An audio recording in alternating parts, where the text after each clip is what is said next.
Well, gee, you know, I grew up as a farm girl, and I was in 4-H, and this was in South New Jersey at the time.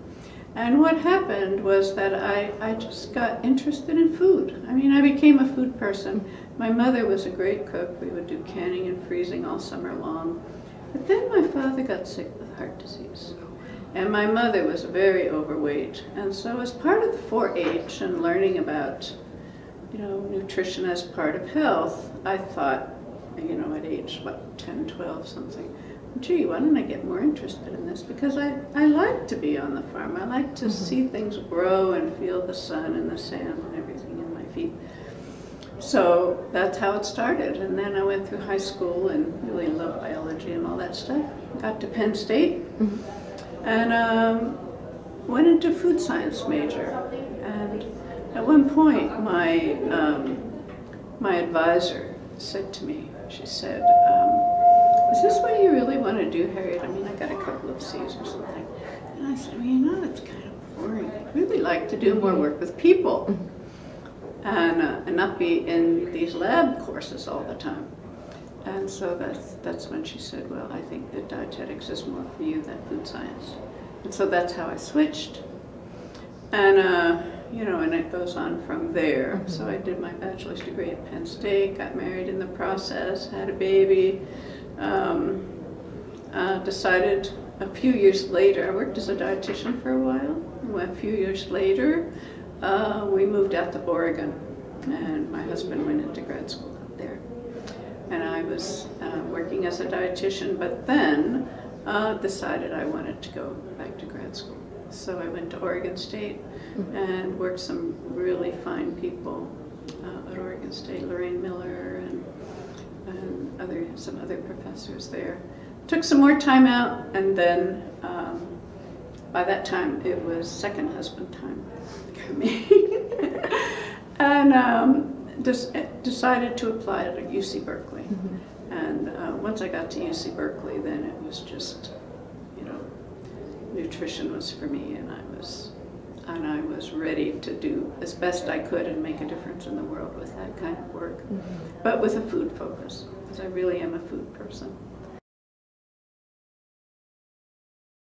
Well, when I was at UC Berkeley, I worked with Doris Calloway, who was my supervisor, and she had a diversity of interests, but with her guidance, I became interested in native Indian people in California and in Arizona.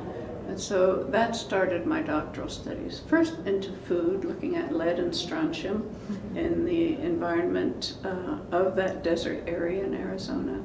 And then trying to bring a human nutrition focus onto it, looking at those minerals in teeth and deciduous teeth of children, you know, teeth that fall out naturally.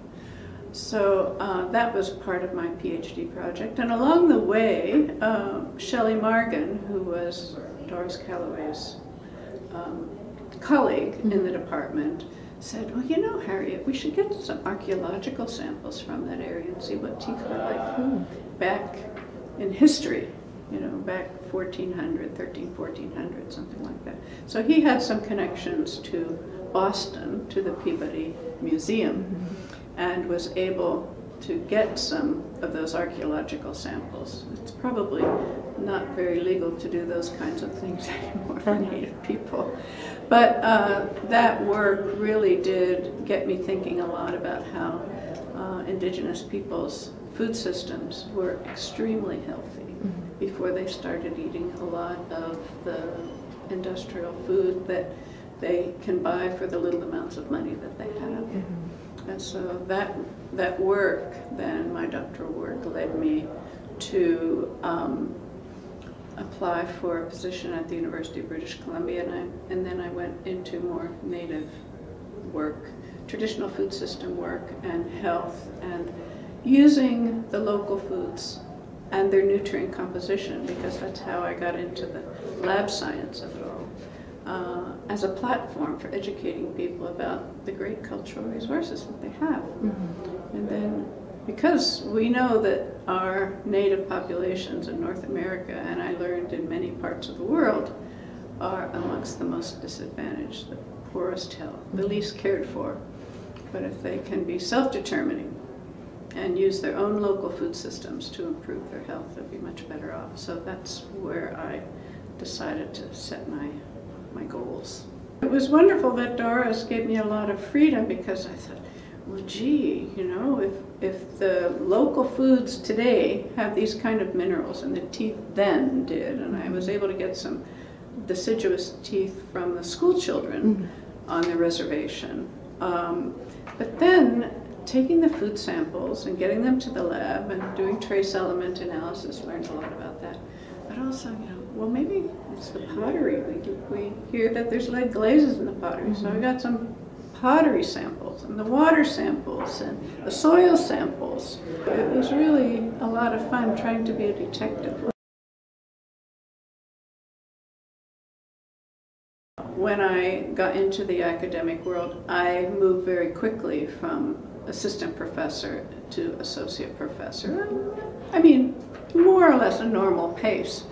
But then I was asked to be head of a department in Canada over in McGill University. And I felt that that was a tremendous recognition. Little did I know, you're not going to be able to do much research if you're doing all of it. But I felt that that was a recognition, and then on from that I was able to get some very keen grants, good grants, to start a new research center for Indigenous peoples, nutrition and environment. It was one of the first, I think, in North America, combining nutrition and environment of particular cultural groups.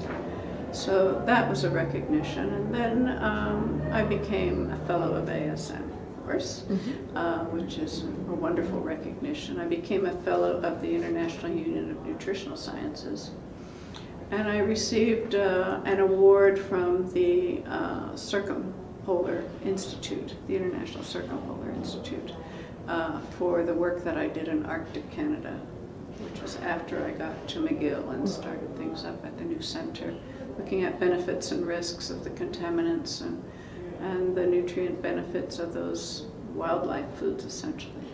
And so that received a lot of attention, very rewarding. You know, nutrition is a field that is like this. You know, and most researchers try to go like this. They have to have their specific goals and objectives to get grants.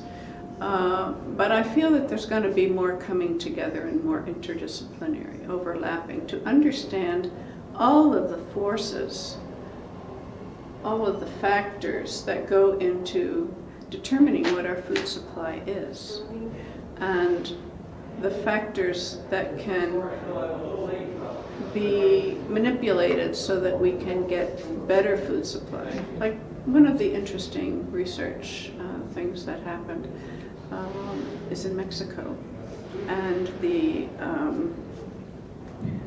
National Institute of Nutrition in Mexico encouraged the government to put a tax on soda.